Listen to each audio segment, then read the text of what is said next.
क्योंकि we have amendments in Income Tax Act 1961 and we have amendments in Income Tax Act 2025. पहले ये सब लीजिए। जो 1961 का एक्ट है वही 2025 एक्ट है, कोई फर्क नहीं। जो 1961 का एक्ट है वही 2025 एक्ट है, कोई चेंज नहीं है। उनको नया सेक्शन अलॉट कर दिया गया है, जैसे 44A, 44AA, 44AB, 44AD, 44AE, ये सब नए सेक्शन अलॉट कर दिया गया है। जितने भी प्रोवाइजो थे, they have become subsection।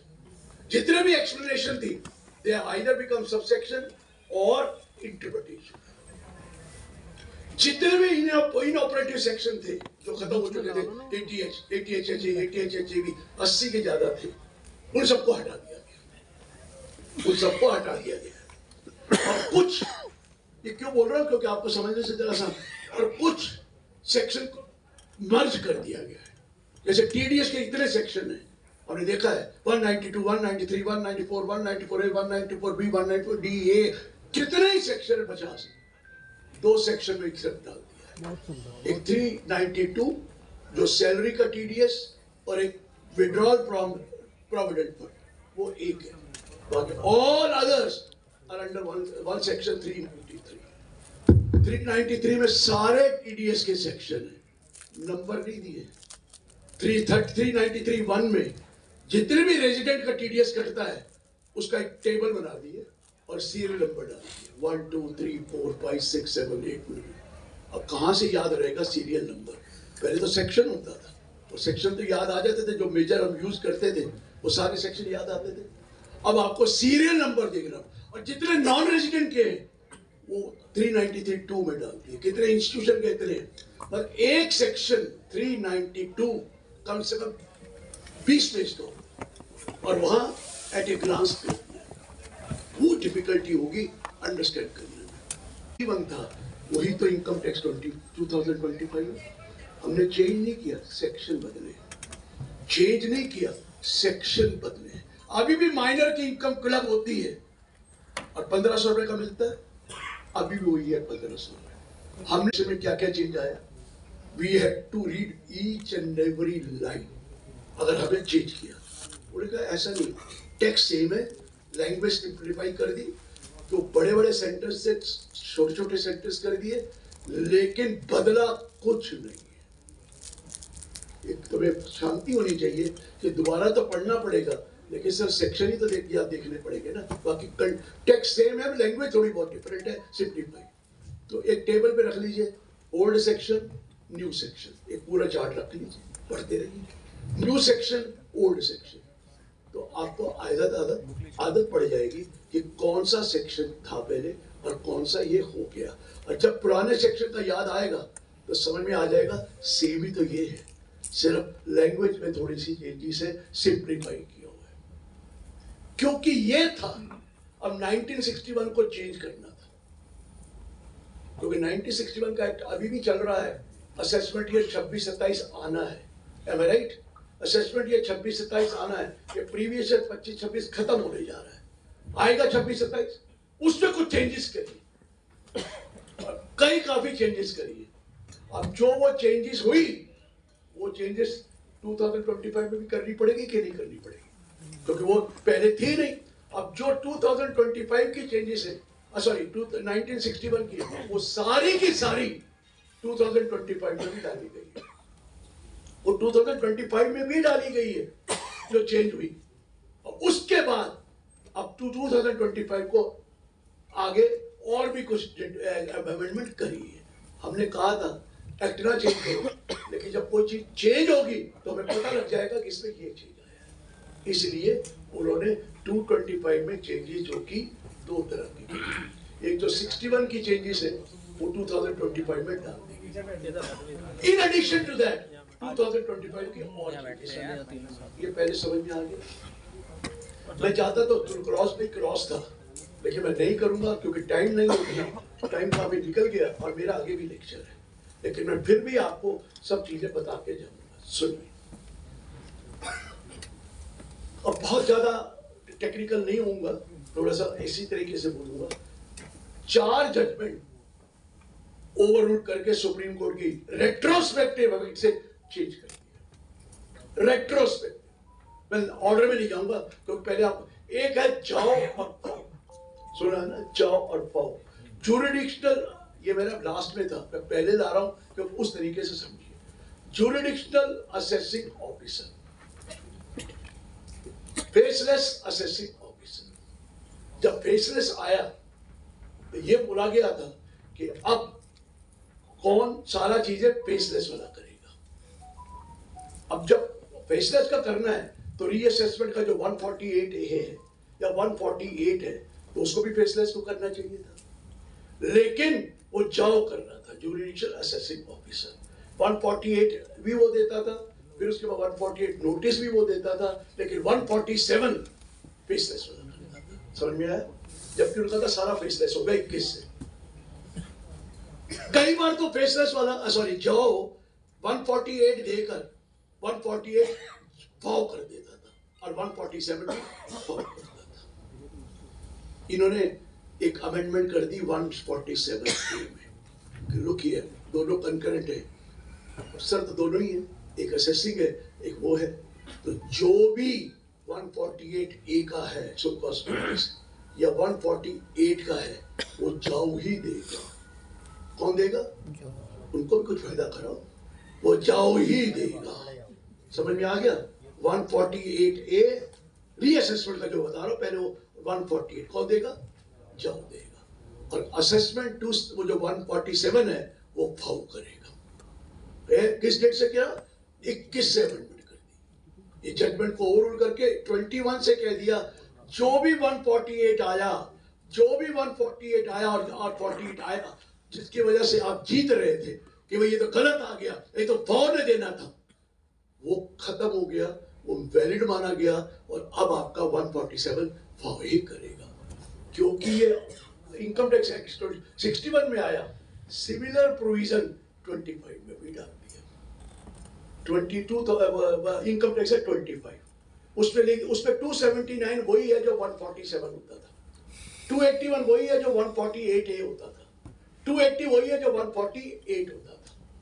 ये मैं पहले बता दूं, उन्होंने कहा 281 जो 148 है वो जाओ ही देगा, 280 जो 148 है वो जाओ ही देगा, और 279 जो असेसमेंट होनी है वो फाउ करेगा।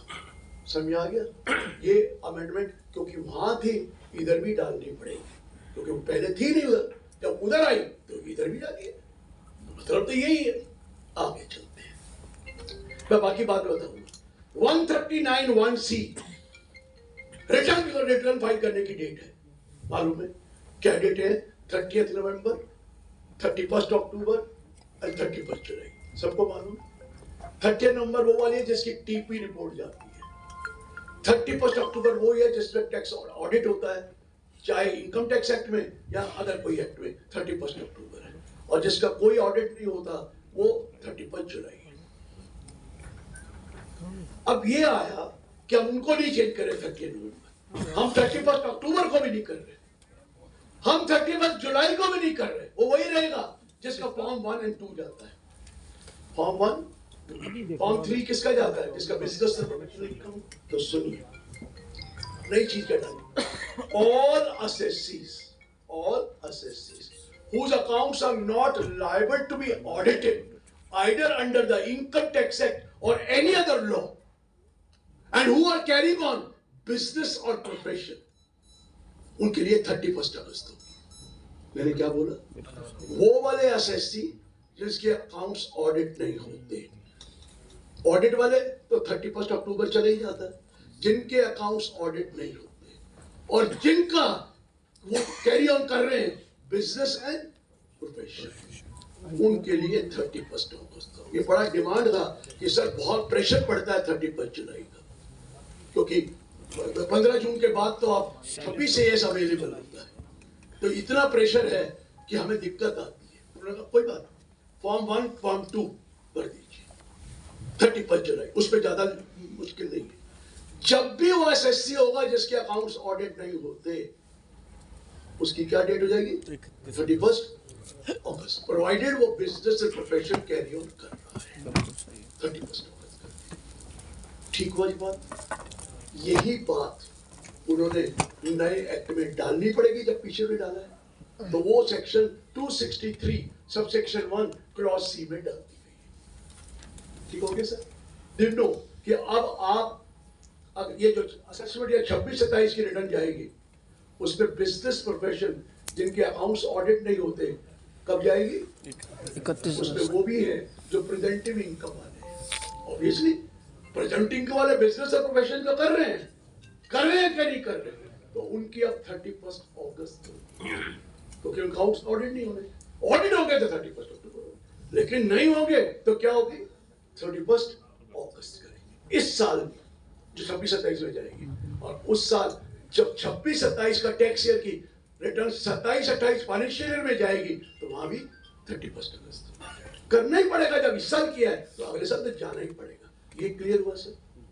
ये डेट समझ गई। अब एक सेक्शन है 139(5) रिवाइज रिटर्न। आपको मालूम है आप रिटर्न रिवाइज कर सकते हैं, लेकिन 31 दिसंबर लास्ट डेट। आप दो रिटर्न रिवाइज कर सकते हैं, जो ड्यू डेट वाली है या बिलेटेड है, दोनों को रिवाइज कर सकते हैं। कर सकते हैं कि नहीं कर सकते? कर सकते हैं कि नहीं? बिलेटेड भी जो 139(4) में गई या जो ड्यू टाइम गई उसको भी रिवाइज कर सकते हैं। लेकिन अगर बिलेटेड रिटर्न करेंगे तो आपको फीस लगती है 234 एक्ट में। 5 लाख तक 1000, 5 लाख की इनकम है तो उसके ऊपर फीस लगती है कि नहीं लगती? बिलेटेड की लगती है, रिवाइज की नहीं लगती। बिलेटेड की लगती है, रिवाइज की नहीं लगती। अगर आप वो ड्यू डेट रिटर्न और अब बिलेटेड रिटर्न को रिवाइज कर दे 31 दिसंबर तक तो कुछ नहीं लगता। नहीं लगता ना, सिर्फ बिलेटेड की लगती है। अब इन्होंने कहा आप रिटर्न रिवाइज कर सकते हैं इवन आफ्टर 31 दिसंबर, 31 मार्च तक कर सकते हैं, लेकिन उसके लिए फीस देनी पड़ेगी। ये फीस अलग है, वो तो बिलेटेड रिटर्न की फीस थी। ये रिवाइज रिटर्न की फीस है जो 31 दिसंबर के बाद है। पहले वाले नहीं मांग रहे। बिलेटेड की अपनी फीस है, वही वाली 1000 और 5000, और रिवाइज की अपनी फीस होगी if you are going to revise after 31 December. और वो सेक्शन डाल दिया नया 234(5) इनकम टैक्स एक्ट 1961 नया डाला। यही चीज वहां पे भी तो जाएगी।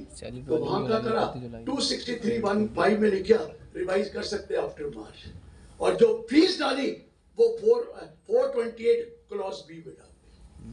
सेम है, कोई चेंज नहीं है, लेकिन वहां भी डालनी पड़ रही थी, यहां भी डालनी पड़ रही। क्लियर हो गया? ये बात क्लियर हो गई कि ये भी उन्होंने ठीक कर दिया। अब एक 139(8) है अपडेटेड रिटर्न।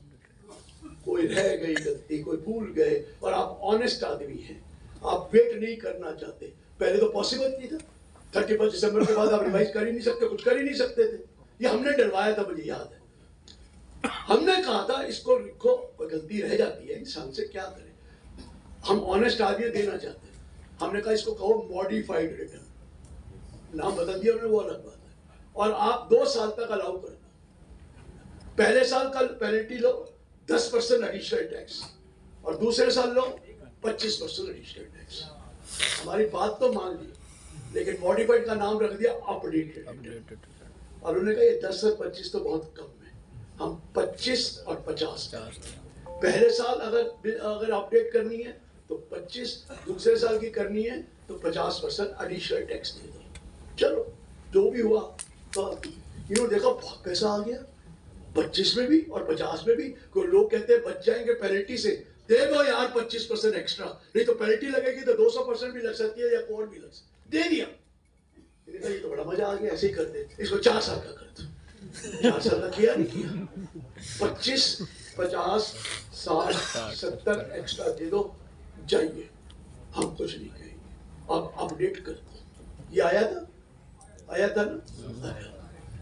अब सवाल आया, उसमें लिखा था कि अपडेटेड रिटर्न कर सकते हैं, लेकिन अगर लॉस की रिटर्न है वो जब तक इनकम में कन्वर्ट नहीं होगी तब तक अपडेट नहीं कर सकते। क्योंकि टैक्स तो दो कुछ, लॉस का इनकम में कन्वर्ट करो तो आएगा, नहीं तो लॉस रिटर्न अपडेट नहीं कर सकते। कि अब लॉस रिटर्न भी रिवाइज कर सकते हैं, और लॉस को अगर रिड्यूस हो जाए तो भी अपडेट कर दीजिए। लॉस रिड्यूस हो जाए टैक्स तो कोई नहीं देना, लेकिन कैरी फॉरवर्ड तो कम होगा, तो गवर्नमेंट को नुकसान क्या है? अगर आपने अपडेट करके लॉस को रिड्यूस किया, मानता हूं पहले अपडेट नहीं हो सकता था, अब अपडेट कर लीजिए, आपको कुछ नहीं कहेंगे, टैक्स भी नहीं देना क्योंकि टैक्स बना ही नहीं। क्लियर हुआ? अब एक और चीज है, उसमें लिखा है अपडेटेड रिटर्न में कि अगर आपकी कोई असेसमेंट पेंडिंग है या रीअसेसमेंट पेंडिंग है या रिकम्प्यूटेशन होना है, तो उस केस में आप अपडेट नहीं कर सकते, है ना? अगर एक बारी पेंडिंग है, एक बारी आपको नोटिस आ गया असेसमेंट का, चाहे 143(2) हो या 148 हो, वो पेंडिंग रही, तब तक आप अपडेट नहीं कर सकते। यही है ना सर? अब इन्होंने कहा अगर 148 का नोटिस आया है, किस लिए आता है? To file return. वो जो पुरानी फाइल करी वो नहीं, अब नई फाइल करो। और आप उसमें अगर इनकम बढ़ा देते तो क्या उस पर पेनल्टी नहीं लगती? पूरी लगती है, वो तो पूरी लगती है, 200% भी लगती है अगर वो मिस रिपोर्टिंग ऑफ इनकम है।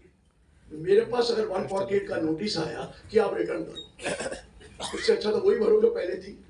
और नहीं भरोगे और इनकम बढ़ाओगे सोचकर इसमें मुझे फायदा हो गया, मैं डिक्लेयर कर दिया, कोई नहीं है, वहां पे 200% पेनल्टी लगती है। क्लियर? अब इन्होंने कहा 148 का नोटिस आए तो आप अपडेट कर सकते हैं। कब तक? उतना ही टाइम देंगे जितना 148 में लिखा है कि 1 महीने में रिटर्न भरो या 1.5 महीने में, 2 महीने में, उतना टाइम में आप अपडेट करके दे दो। क्या दे दो? अपडेट करके। अपडेट कर रहे हो, इनकम बढ़ाइए, कोई बात नहीं, उसमें 10% और एडिशनल दे दो। 25 का 35, 50 का 60, 60 का 70 और 70 का 80। अभी भी बहुत बचा, 200% से तो कम ही होगा। कर लो, पर जब हम आपकी बात मानते, अपडेट करो कब? जब 148 का नोटिस आया। कितना टाइम में करना है? जितना टाइम उस नोटिस में लिखा है उतने टाइम में रिटर्न भर दो, हम कुछ नहीं कहेंगे। क्लियर है सर? क्लियर है? यस। अब देखिए, अब मेरे से सवाल पूछते हैं 143(2) का नोटिस आए तो कब क्या होगा? तो 148 का रीअसेसमेंट, 143(2) आया, मुझे पता लगा, मैं एडवाइस करता हूं ठीक, अपडेट नहीं कर सकते। क्यों नहीं कर सकते? जब 148 का कर रहे हैं तो यहां क्यों नहीं कर सकते? अपडेटेड रिटर्न में आपको टैक्स देना पड़ेगा एडिशनल 25, 50, 60। क्या 143(3) के नोटिस आने के बाद टैक्स डिटरमिन हो गया? नहीं। टैक्स डिटरमिन कब होगा? जब 143(3) होगा। Am I right or wrong?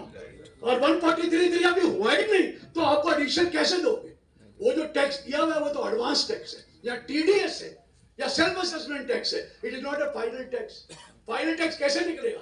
अरे 143(2) नहीं आया, फिर तो आप कर ही सकते थे, फिर तो आप कर ही सकते थे। 143(2) आ गया तो असेसमेंट पेंडिंग हो गई। अभी क्या टैक्स डिटरमिन हो गया? हो गया क्या? कैसे कर सकते? 148 में टैक्स डिटरमिन हो चुका है, चाहे वो 143(3) में हुआ हो, चाहे 148 में हुआ हो, या फिर 143(1) ही हो चुका हो, सेल्फ असेसमेंट खत्म हो गया already. Am I right or wrong? इसलिए 143(2) के नोटिस आने के बाद अपडेट नहीं कर सकते, लेकिन 148 के रिटर्न आने के बाद अपडेट कर सकते हैं। हमने आपसे एक्स्ट्रा 10% मांगा है, पेनल्टी नहीं लेंगे। और 270A में लिख दिया, इतना अमाउंट जो आपने बढ़ाया है उसके ऊपर हम पेनल्टी नहीं लगाएंगे, क्योंकि पेनल्टी कहाँ से लगाएं? जब आपने एडिशनल दे दिया तो हम उसके ऊपर पेनल्टी नहीं लगाएंगे। नहीं तो पेनल्टी 200% भी हो सकती है, 50% भी हो सकती है, हम नहीं लगाएंगे। आपको कह दिया 270A में, वो नया सेक्शन उसका 439 है, हम पेनल्टी नहीं लगाएंगे। मेरे को क्यों नया बाद में बोलना पड़ता है? किसी ने पढ़ा ही नहीं अभी तक इनकम टैक्स 2025, तो मैं सेक्शन की बात करूं तो आपको क्या पता कौन सा सेक्शन था? मुझे बोलना पड़ता है, और जो मैं बोल रहा हूं आपको क्या पता सही बोल रहा हूं कि गलत बोल रहा हूं? आपने पढ़ा ही नहीं तो आप मेरी गद्दे निकाल ही नहीं सकते। समझ में आया? ठीक आ गया। ये 139 और उधर 263 था, वहां 140B में टैक्स देना पड़ता है अपडेटेड रिटर्न में, वहां पर 267 में टैक्स ऑन अपडेटेड रिटर्न देना पड़ता है। क्लियर हो गया सर? ये बात समझ में आ गई? बहुत अच्छी चीज आई। अभी मैं 2 केस को बाद में करूं, बहुत अच्छी चीज आई।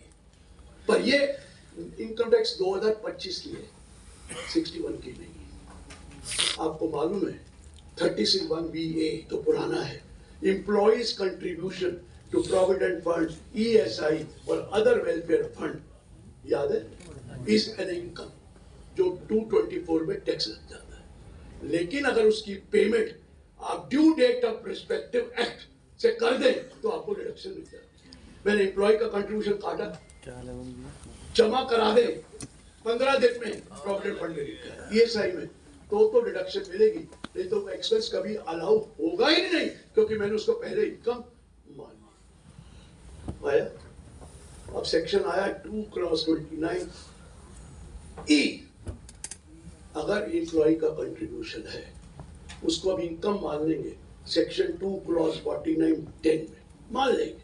वो तो मानना है, पहले भी तो माना है, लेकिन रुकिए, अगर उस अमाउंट की payment due date of return तक कर देंगे तो हम इसको अलग, क्या कहा, 15 दिन नहीं, ड्यू डेट ऑफ रिटर्न तक भी वो जमा करा देगा तो हम क्या करेंगे, ऐसा कोई सुना था? कर दिया, चेकमेट की जजमेंट को खत्म कर दिया, वो किए। लेकिन अगर ड्यू डेट के एक दिन भी बाद जमा कराएंगे तो अलाउ नहीं होगा। पहले तो 15 दिन था यार, अब तो ड्यू डेट बहुत दिन है, वो करा दीजिए, हम आपको उसका डिडक्शन जो इनकम मान ली थी एम्प्लॉय की वो आपको अलग कर दें। लेकिन ड्यू डेट के बाद कराएंगे, 43B में एम्प्लॉयर कंट्रीब्यूशन का लिखा है, जब जमा कराओगे डिडक्शन ले लो, लिखा है ना, एम्प्लॉयर कंट्रीब्यूशन, इसकी ड्यू डेट तक करा दो तो आपको डिडक्शन मिलेगी, ड्यू डेट के बाद कराएंगे तो आपको डिडक्शन नहीं मिलेगी। क्लियर हुआ? क्लियर हुआ? चलिए, हाँ, क्या बात कर रहे हो? अरे चेकमेट की जजमेंट है साहब, आ चुकी है, सुप्रीम कोर्ट की जजमेंट है, एक दिन भी डिले करोगे खर्चा कभी नहीं मिलेगा। आज क्या कई देर से आ चुकी है, एक अगर 15 तारीख लास्ट डेट है और ग्रेस भी नहीं है, 16 को कराओगे, जितना भी एम्प्लॉय की इनकम है जो खर्चा है पूरी की पूरी इनकम, ये तो बहुत दिनों से है, हाँ, इनकम, ये तो बहुत दिनों से है, ये लॉ अमेंडमेंट तो हो चुकी है कि कोई भी खर्चा नहीं मिलेगा, एक दिन भी डिले करोगे। चेकमेट की जजमेंट सुप्रीम कोर्ट की यही तो है, बड़ा गर्व कर रखा है। ये तो हमारे मेरे स्टूडेंट थे, अर्जुन सीकरी ने ये जजमेंट दे दी थी जब वो हाई कोर्ट के जज थे कि ड्यू डेट ऑफ रिटर्न तक करा दो। याद आया? अरे मैंने कहा अगले दिन मेरे ऑफिस में, मैंने कहा ये क्या जजमेंट दे दी?